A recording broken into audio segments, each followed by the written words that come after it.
छोटी सी बात कि भाई दो क्यूब की साइड का रेशियो 1:2 है, डबल है। मैं ये कहूं आपसे साइड का रेशियो, आपको पता है कि साइड का मतलब आप एक ही बात कर रहे हो, एक ही। जब मैं एरिया की बात करूं, एरिया टीएसए की बात करूं या एलएसए की, तो आप कहेंगे आप ए स्क्वायर की बात कर रहे हैं तो 1:4 में निकाल सकता हूं। जब मैं कहूं आप वॉल्यूम का मुझे बता दीजिए, तो आप कहेंगे 1:8। तो अगर कोई मुझसे ये पूछे कि ये स्मॉल क्यूब है, स्मॉल, और ये बिग है, तो आप अगर मुझसे ये पूछें कि स्मॉल और ये बिग है, तो मैं ये कहूं कि 8 से एक एक के कितने बन जाएंगे, तो आप कहेंगे जी 8 बन जाएंगे। यानी अगर मुझे कोई ये कह दे कि एक क्यूब की भुजा 2 है, एक क्यूब की भुजा 1 है, तो इससे बड़े वाले से छोटे वाले कितने क्यूब बनाए जा सकते हैं, तो मैं क्या करूंगा, ये कहूंगा कि इनका वॉल्यूम 8 और 1 होगा, और 8 में अगर एक एक के क्यूब बनाने हैं तो कितने बनेंगे, 8 बनेंगे। बोलो बात आ रही है नहीं आ रही समझ? मेरा मतलब है कि ऐसे सवालों में हम साइड ना निकाल के साइड का रेशियो प्रेफर करेंगे। जैसे आप बताइए एरिया का रेशियो कितना दे रखा है दादा, आप कहेंगे जी बड़े वाले का 648 है और छोटे वाले का 72 है, तो हमने कहा रेशियो कितना है, तो आपने कहा जी 9:1 है, 9 बार कट रही है। ये एरिया का रेशियो है जी। मैंने कहा ये एरिया का है, एरिया तो साइड का स्क्वायर होता है, आप साइड का बता सकते हैं। तब ये बच्चा बोला हाँ इसका अंडर रूट ले लूंगा, 3:1 का होगा, साइड का 3:1 का होगा। मैंने कहा यार यही तो पूछा है कि कितने घन बनेंगे, तो आपने कहा वॉल्यूम का निकाल देते हैं। वॉल्यूम का कितना आ गया जी 27:1, यानी बड़े वाले का वॉल्यूम 27 है और छोटे वाले का 1 है, तो 27 में से एक एक के कितने क्यूब बन सकते हैं, आप कहेंगे 27। यही आंसर है इस सवाल का, हमने रेशियो से ही कर दिया इस सवाल को। बोलो मजा आ रहा है कि नहीं आ रहा, समझ पा रहे हो कि नहीं भाई, समझना तो पड़ेगा, बिना समझे कुछ भी नहीं है, कुछ भी नहीं है भाई, समझना पड़ेगा, लगातार समझना पड़ेगा। एरिया 648 और ये 72, ये 9:1 है, साइड कितनी हो गई 3:1, वॉल्यूम कितना आ गया 27:1, बात खत्म हो गई यहीं पे। बोलो इज इट क्लियर और नॉट, तो आप कहेंगे हाँ जी क्लियर है। आगे बढ़ते हैं, आगे बढ़ते हैं। प्री में इन सब सवालों से ऊपर कोई भी सवाल नहीं आएगा, प्री में ऐसे ही सवाल आएंगे।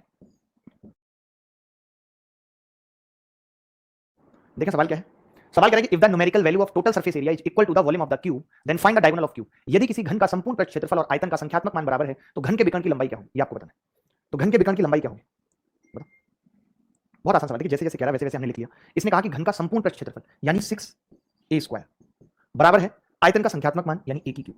भाई वॉल्यूम a की क्यूब होता है, टोटल सरफेस एरिया 6a² होता है, तो यहां से मैं ये कह सकता हूं कि a बराबर कितना होगा, आप कहेंगे जी a बराबर 6 होगा। a बराबर कितना होगा 6, ये बात क्लियर है सबको कि नहीं, तो आप कहेंगे हाँ जी क्लियर है, a बराबर कितना होगा 6। अगर a बराबर 6 है तो हमें डायगोनल पूछ रहा है, डायगोनल हमें मालूम है डायगोनल क्या होता है, a√3, तो a कितना है 6, तो ये कितना आ गया 6√3, यही आंसर है। ये कितना आ गया 6√3, यही आंसर है। कर देंगे एक बार बताइए करके, जल्दी जल्दी सवाल खत्म करेंगे। ये कह रहा है volume of two cubes are in the ratio 1:4, find the ratio of their surface area. दो घनों का अनुपात 1:4 के अनुपात में है, तो इनके पृष्ठीय क्षेत्रफलों का अनुपात ज्ञात करें, क्या होगा ये आपको बताना है। तो देखिए मैंने कहा कि वॉल्यूम का रेशियो क्या है, वॉल्यूम VOL, वॉल्यूम का रेशियो क्या है 1:4, ये वॉल्यूम का रेशियो।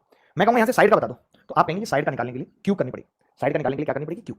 तो आपने कहा साइड का आ गया जी 1 और क्यूब रूट ऑफ 4, ये करना पड़ेगा साइड का। इसने पूछा क्या है, इसने पूछा पृष्ठीय क्षेत्रफल यानी एरिया का पूछा इसने, तो एरिया में स्क्वायर करना पड़ेगा, 1 का स्क्वायर 1, और ये कितना होगा क्यूब रूट ऑफ 4 चौक 16 हो जाएगा अंदर। कोई बच्चा बता सकता है 16 में क्या बाहर आ जाएगा, तो आप कहेंगे जी 8 गुना 2 होगा, और 8 का क्यूब रूट निकालना सबको आता है, वो 2 होगा, तो अंदर केवल 2 रह जाएगा, तो उत्तर आ जाएगा ये 1:2 क्यूब रूट C, उत्तर आ जाएगा। बहुत प्यार से मैंने किया सवाल, दोबारा से फिर बता रहा हूं। मैंने कहा वॉल्यूम का रेशियो 1:4 है, ये बात आपको सीखनी पड़ेगी, समझनी पड़ेगी कि वॉल्यूम a की क्यूब होता है, साइड a होती है, एरिया a² होता है। तो पहले इसका हमने क्यूब रूट किया, क्यूब रूट किया, और फिर हमने इसका स्क्वायर किया, बात खत्म। फिर हमने इसका क्या किया, स्क्वायर किया, और बात खत्म। बोलो कोई ऐसा बच्चा जिसको ना आ रहा हो समझ, जिसको दिक्कत हो समझने में, एनीबॉडी एल्स, कोई भी बॉडी इस प्रकार की हो जो अपने आप को डेड बॉडी ना समझती हो। देखिए एक और खूबसूरत सवाल आपके सामने है, इन सवालों को करने का भी एक तरीका मैं आपको बताना चाहता हूं।